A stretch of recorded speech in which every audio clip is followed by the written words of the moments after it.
Sallallahu ala Muhammad sallallahu alaihi wasallam. Alhamdulillah, tentunya senang sekali kita bersyukur kepada Allah atas nikmat yang Allah berikan kepada kita. Memang dunia tidak sebagaimana surga yang bisa memberi apa yang kita mau dan bisa menepis apa yang kita tidak sukai. Dunia itu tidak menjadikan kita bisa melangkah meninggalkan penderitaan, kekecewaan, kesedihan, air mata, dan perpisahan. Karena memang dunia pasti akan memperjumpakan itu kita dengan semuanya. Kita pasti berjumpa dengan air mata, berjumpa dengan kesedihan, berjumpa dengan kekecewaan. Yang pasti kita temukan kita sebagai pelakon kehidupan. Tapi setidaknya ketika kita bersyukur kepada Allah atas apapun irisan takdir yang Allah berikan kepada kita, maka sesungguhnya memang dunia tidak bisa sebagaimana surga, tapi kita bisa lega pada kehidupan kita ketika kita selalu bersyukur apapun yang Allah berikan dalam irisan takaran takdirnya. Syukur itu menyenangkan, syukur itu menenangkan.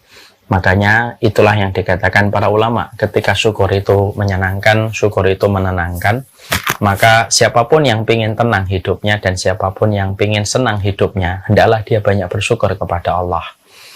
Tidaklah yang salah apa yang telah dicapai orang lain, dan tidak pula yang salah itu apa yang baru kita dapatkan, tetapi yang salah itu adalah ketika kita lupa bersyukur kepada Allah.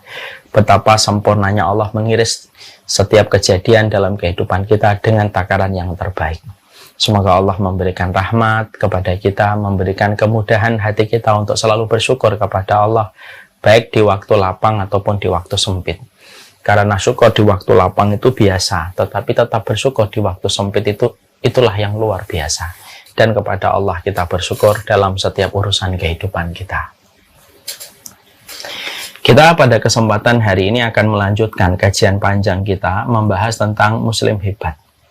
Tentunya ini menjadi salah satu perhatian besar kita, bagaimana kita membangun kehidupan kita secara berkualitas. Menjadi manusia itu biasa, tetapi menjadi manusia yang hebat untuk dirinya dan untuk keluarganya dan untuk masyarakat, maka inilah yang menjadi sebuah cita-cita kita. Seorang mukmin tidak boleh hanya sekedar hidup, itu tidak boleh.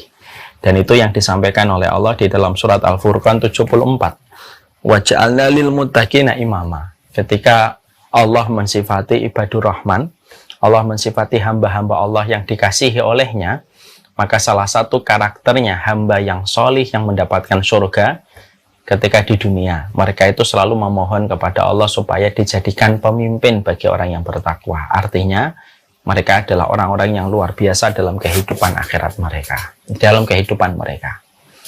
Nah, inilah yang menjadikan kita membahas tentang bagaimana Muslim hebat di dalam tapak kehidupan kita. Dan ini merupakan materi yang dibutuhkan oleh siapapun, karena musuh terbesar kehidupan kita itu ya diri kita sendiri. Dan membuktikan kualitas kita di hadapan Allah menjadi sebuah pencapaian yang terbaik kalau kita mampu memberikan yang terbaik pada kehidupan kita di hadapan Allah. Dan inilah yang menjadi salah satu di antara banyak alasan kenapa kita membahas tentang Muslim hebat. Karena kita sepakat, kita ingin menjadi orang yang terhebat bukan di mata manusia tetapi di hadapan Allah Subhanahu wa Ta'ala. Sekarang mari kita bahas. Kita masih membahas tentang bagaimana seorang Muslim yang hebat itu selalu melihat dan mendiagnosa kekurangan dirinya. Kemarin kita sudah membahas tentang sifat-sifat negatif pada diri manusia yang menempel pada fitrah kehidupan manusia. Diberikan sifat negatif itu bukan karena Allah tidak mampu memberikan sifat yang positif, tapi diberikan manusia pada fitrah penciptaannya memiliki sifat negatif untuk menjadi ujian bagi manusia. Apakah mereka mampu mengalahkan diri mereka sendiri, ataukah mereka justru kalah dengan diri mereka sendiri? Musuh terbesar diri kita itu adalah diri kita sendiri. Itulah musuh terbesar diri kita. Banyak orang yang mampu mengalahkan fulan, tapi belum tentu mampu mengalahkan dirinya sendiri.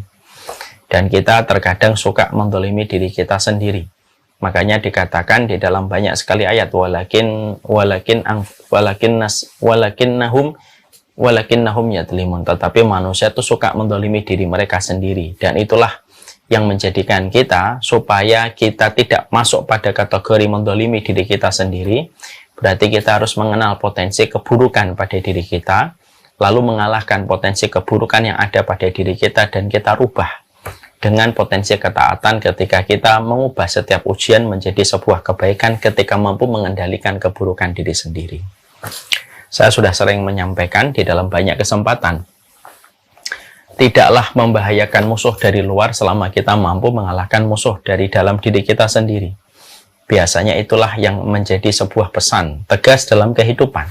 Perusahaan itu terkadang yang berbahaya bukan kompetitornya, tetapi yang berbahaya itu ya loyalitas para pekerjanya dan para karyawannya. Karena ketika perusahaan tidak memiliki loyalitas dari para karyawannya, maka tentunya perusahaan itu tidak akan mampu berkembang. Terkadang kompetitor itu biasa, tetapi yang membahayakan itu adalah dari dalam sendiri. Nah, itu pula yang sering kita jumpai di dalam bahasa motivasi yang sering kita dengar, sering kita baca. Mengalahkan diri sendiri itu merupakan hal yang paling terberat pada kualitas kehidupan kita. Nah, inilah yang menjadikan kita memahami. Kita kemarin sudah memahami bagaimana sifat bakhil, tergesa-gesa, terburu-buru, berpikir yang negatif, itu merupakan bagian dari sifat-sifat buruk manusia, yang tentunya kita harus berusaha mengubahnya dengan frekuensi, misalkan dari frekuensi yang negatif menuju kepada frekuensi yang positif, ketika kita memahami ilmunya. Dan itulah yang sudah kita pelajari. Sekarang kita akan menuju kepada kekurangan diri manusia. Yang berikutnya, setelah ada kata bakhil, berpikir yang negatif, suka terburu-buru, pelit, dan lain sebagainya yang sudah kita bahas, maka para ulama lalu mengatakan dan menjelaskan berikutnya. Salah satu di antara potensi keburukan yang dimiliki oleh manusia adalah mereka memiliki syahwat terhadap lawan jenis. Yang apabila syahwat ini dilampiaskan tanpa mengenal kendali dan kontrol, maka akan menjadi sebuah kerusakan pada kehidupan manusia. Mari kita bahas. Tentunya kita memahami betul bahwasanya manusia itu memang dijadikan oleh Allah berpasang-pasangan. Sebagaimana setiap penciptaan Allah itu berpasang-pasangan. Ada kehidupan siang, ada pula kehidupan malam. Ada kehidupan jantan, juga ada kehidupan betina.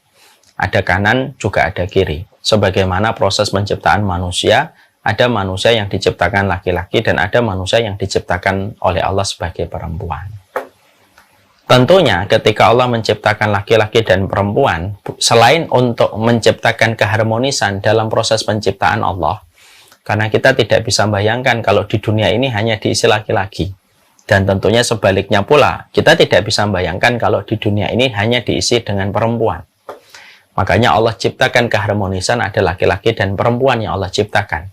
Selain menciptakan keharmonisan pada proses penciptaan alam semesta, maka sesungguhnya penciptaan laki-laki dan perempuan merupakan bagian dari sebuah ujian dan fitnah yang Allah berikan pada kehidupan hamba yang beriman.